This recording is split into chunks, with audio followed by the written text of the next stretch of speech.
특활비가 뭐 여러 의원님께서 지적했지만 휴대폰 요금 내고 공공청정기 사고 이런 것에 이용되고 있다는 것, 또 검사장이 퇴직 직전에 특활비를 그 검사들에게 뿌린다든가, 또 연말 휴가 기간 직전에도 대량으로 사용된다든가, 그 목적 용도에 맞지 않는 사용이 너무나도 많았다는 것은 다 알고 계실 겁니다. 지금 윤석열 검찰총장 때도 12월에 4억 1천만 원을 전국에 내려보냈습니다. 12월 26일에 내려보냈는데 원래 31일까지 안 쓰면 국고로 환수해야 되는데 직전에 내려보낸 것이죠. 또 명절 전에 윤석열 당시 서울중앙지검장도 4차례 2억 5,500만 원을 특활비로 지급했습니다. 수사 목적이라고는 도저히 볼 수 없는 것들이죠. 근데 이런 특활비를 달라 그럴 때 법무부에서 어떻게 했는가 자료화면 한번 보시겠습니까? 이게 제가 작년 예결위 때 하도 어이가 없어서 이걸 제시하고 질의를 했던 것입니다. 어떻게 이렇게 항목이 1,000원 단위까지 똑같습니까? 특활비 필요한 수사가 1,000원 단위까지 이렇게 똑같습니까? 근데 이런 예산을 거의 100% 쓰는 거로 알고 있습니다. 2022년 보십시오. 공공수사에 3억 5,556만 1,000원, 2023년 3억 5,556만 1,000원, 2024년 3억 5,556만 1,000원을 또 달라고 했습니다. 나머지 항목도 똑같습니다. 이런 게 어떻게 특활비가 될 수 있겠습니까? 다음 보실까요?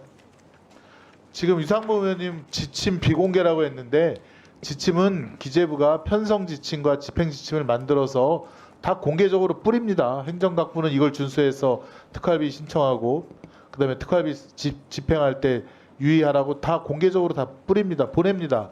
이게 뭐 비공개입니까? 근데요, 기재부는 편성 지침에 이렇게 넣습니다. 특활비는 기밀 유지가 유지되는 정보 및 사건 수사 그리고 기타 이에 준하는 외교 안보 경호 등, 그러니까 굉장히 중요한 것만 예시를 넣었는데 검찰은 특활비 자체 지침에 기밀 유지가 요구되는 정보 사건 수사 여기까지는 똑같고 기타 이에 준하는 국정 수행 활동이라고 해서 터버렸습니다. 외교 안보라든가 경호 이런 것에 한정하지 않고 아예 그냥 특활비의 용도를 터버렸습니다. 이렇게 놓고 이걸 갖다가 편성 지침 자기네들은 한다고 합니다. 또 옆에 보십시오. 업추비, 기타 운영비, 특정 업무 경비로 타 비목으로 집행이 가능한 경비는 특활비로 계상하지 말라. 금지라고 딱 기재부에서 지침을 해놨는데 법무부는 이렇게 바꿔버렸습니다. 업추비, 기타 운영비, 특정 업무 경비, 다른 비목으로 집행이 가능한 경비는 특수활동비로 집행하는 걸 지양한다. 금지가 아니라 지양한다라고 되어 있습니다. 할 수 있다는 건 아니겠습니까? 이거 공개된 거 지금도 이렇게 되고 있습니까? 법무장님 나중에 답변을 해주시고요.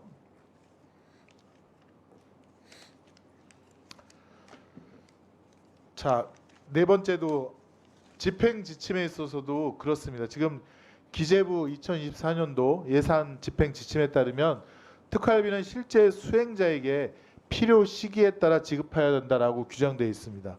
그래서 경찰청, 국세청, 관세청은 실제 수사팀, 수사를 맡고 있는 사람이 특활비가 필요하니 주십시오라고 상급자에게 건의를 합니다. 상급자가 보고 나서 이건 특활비가 필요한 수사다라고 하면 그때 승인을 하고 그 실제 수사하는 수행자에게 특활비를 지급합니다. 그런데 검찰은 특활비를 신청하는 절차 자체가 없다고 합니다. 그냥 검찰총장이나 지검장의 주머니 쌈짓돈으로 마음에 드는 사람한테 주고 이렇게 운영되고 있습니다. 아까 보셨듯이 연말연시라든가 명절 전에 얼마나 특활비를 많이 뿌리고 있지 않습니까?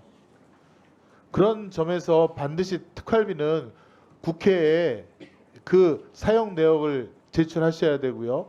그 사용 내역이 특수활동비에 부합할 때만 저희가 예산으로 드리겠다는 거고 그런 사용 내역을 국회에 검증받지 않기 위해서 제출하지 않으면 저희가 특활비 예산 편성에 다 삭감을 해야 되는 거 아니냐.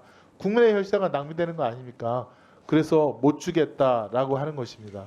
이거에 대해서 장관님 아까 제가 말씀드린 특활비 편성 지침, 집행 지침이 아까 보여드린 PPT에 그렇게 변형된 모습으로 아직도 있습니까? 짧게 답변해 주십시오. 그리고 1분 더 주시겠습니까? 지향은 지침 헌법상 지향은 금지와 같은 의미로 저희들이 해석해서 운영하고 있는 것으로 알고 똑같군요. 변형된 모습으로 제가 있는 것이 정확하게 맞는 것 같습니다. 제가 지금은 모르겠는데 저 조문이 제가 있는 것으로 하나만 알고 예, 있습니다. 또 다음 질의드리겠습니다. 지금 명태균 수사에 대해서 너무나도 늑장 수사를 하고 있다. 지금 고발된 것이 2023년 12월인데요. 지금 검찰 창원지검에서는 검사가 없는 수사과에 배당을 하면서 2024년 9월 달에 창원지검 드디어 형사 4부에 재배당을 하고 명태균 씨를 피의자로 전환했다고 합니다. 10월 31일까지 뭘 했는가 보니까 강혜경 씨 어떻게 보면 공익제보자는 총 7번을 소환해서 조사를 했다 그러고 그다음에 국민의힘 기초단체장 예비후보는 딱 한 번 소환했다고 합니다. 김태열 씨 미래한국연구소 등기부상 대표는 3번이나 소환했고 압수수색 진행했습니다. 명태균 운전기사도 소환했다는데 명태균 씨는 아직도 소환을 안 하고 있습니다. 김영선 의원도 11월 6일에야 겨우 오는 걸 소환했어요.